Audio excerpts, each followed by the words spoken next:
Hey guys, it's Hayden here, back with another TeamSpeak 3 Music Bot tutorial, and hopefully the last one.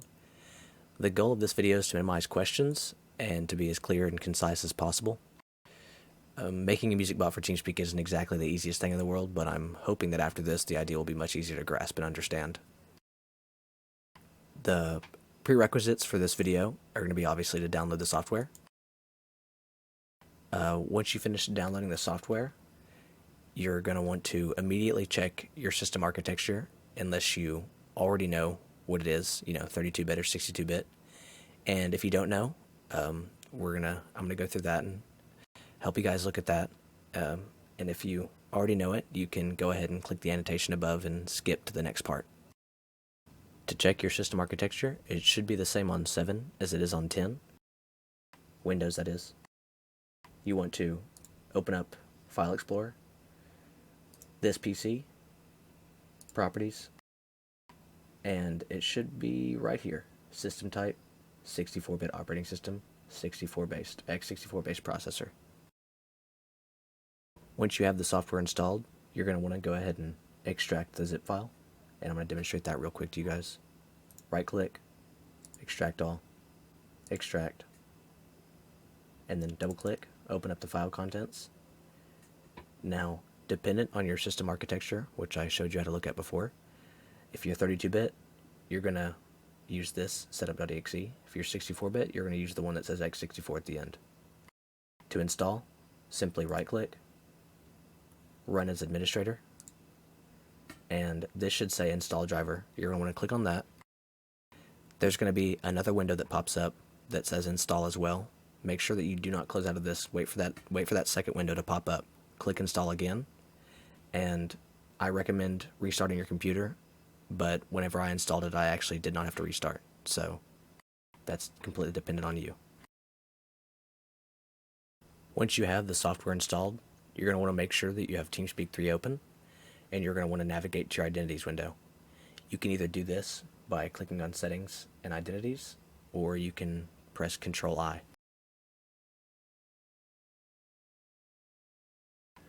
Once you have this window open, you're going to want to click on Add. You're going to want to make sure that this is selected, your new identity. Change the name, something vaguely descriptive at least, like bot, nickname, anything. I'm just going to put music bot for the sake of this tutorial. And once that's finished, just click OK. For the next step, you're going to go ahead and open up your options window. This can either be done by clicking on Settings and then Options, or you can just press Alt-P. From here, click on Playback, go down and click this green plus button and create a profile name for your bot. Whenever you're done, you're going to want to click OK. Make sure that your music bot profile is selected. Playback device, cable input. Turn the voice volume adjustment and sound pack volume all the way to the left.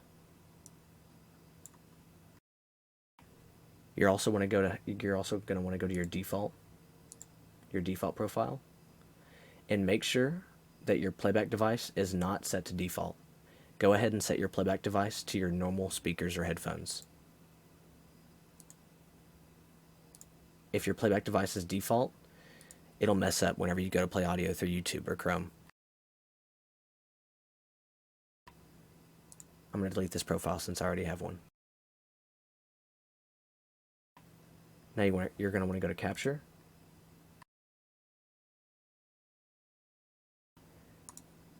Create a capture profile.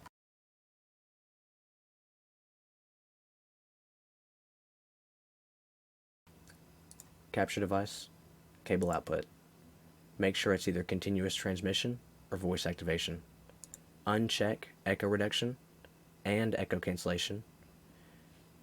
Click on Advanced Options. Make sure all of this is unchecked. You want everything unchecked. Click Apply. Go ahead and go to your default capture device and make sure that it's not set to default.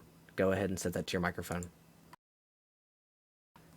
Once you're done, just click OK. Now we're going to create a bookmark for your music bot. This can either be done by clicking on Bookmarks and then Manage Bookmarks, or you can just press Ctrl B. I'm going to go ahead and delete this. Right-click on the TeamSpeak server that you want to connect your bot to. Duplicate. Change the label to something you'll remember.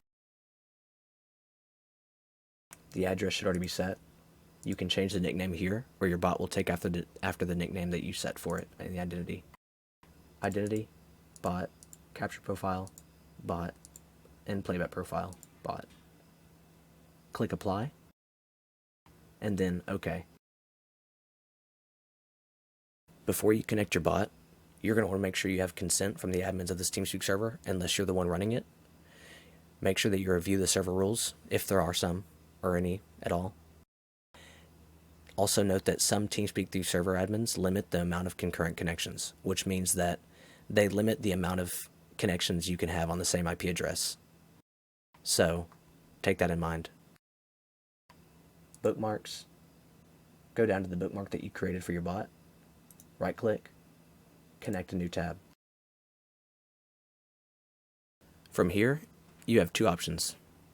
You can either stream audio through an application, or you can stream audio straight from your PC, which means that you'll be streaming audio from everything. Both of these options have obvious pros and cons.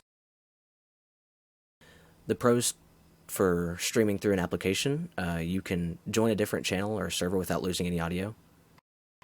The bot playback volume is completely independent from your default device's playback volume. Sound files are capable of higher bit rates and therefore quality, especially when compared to audio streaming through a browser. Most good free audio players have some sort of online radio streaming capability. Winamp and MusicBee both support the ability to add online radio. They have built-in equalizers and audio library organization. And that's about it. For the cons, most audio players that I know are incapable of streaming audio from YouTube links, so you'd have to download them beforehand. Some menus and windows within these applications can seem overwhelming, especially anywhere in the preferences. It really depends on the level of support and development for the application. You're also limited by the amount of audio files you have downloaded, unless you're using online radio streaming. The pros for streaming audio through Windows. It allows streaming audio from Chrome, Spotify, iTunes, and any other application that does not normally allow the user to change the playback device. You're able to copy a link and immediately toss them into your default browser for playback, like YouTube links.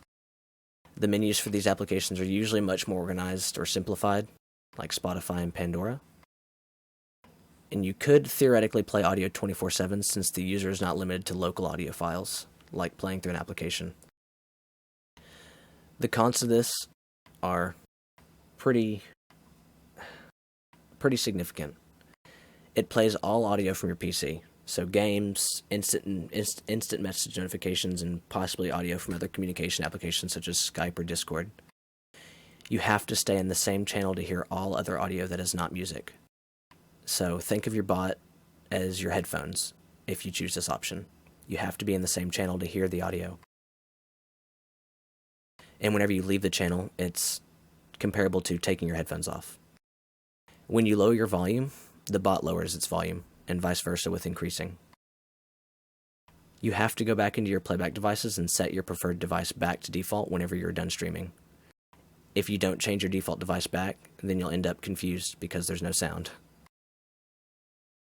In conclusion, the first option is for clients who are going to be using their music bot a majority of the time, and the second option, unless you use a dedicated machine with VB cable installed, is for clients who plan to use their music bot every so often for a quick sound clip or song. Here's another quick example of how you would stream audio through an application such as Windows Media Player or Winamp. You're going to want to make sure that Windows Media Player is open, as well as TeamSpeak, with your bot in the same channel as you. Right-click somewhere where you can get this context menu, usually somewhere up here at the top. Go to Tools, Options, click on Devices, Speakers, Properties, and you want to change this drop-down to Cable Input. Click Apply, OK, OK, and then you're going to want to restart Windows Media Player.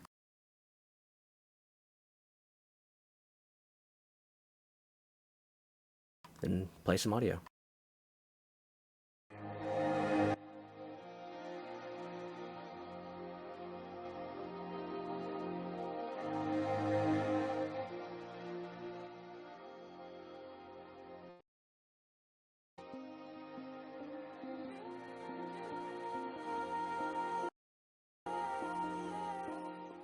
Here's a quick example of how you would stream audio through Google Chrome, or any other application that doesn't normally allow playback devices being changed. You're going to want to make sure your application is opened. I have Chrome and TeamSpeak. Also make sure that you're in the same channel as your music bot. Go to your sound, playback devices,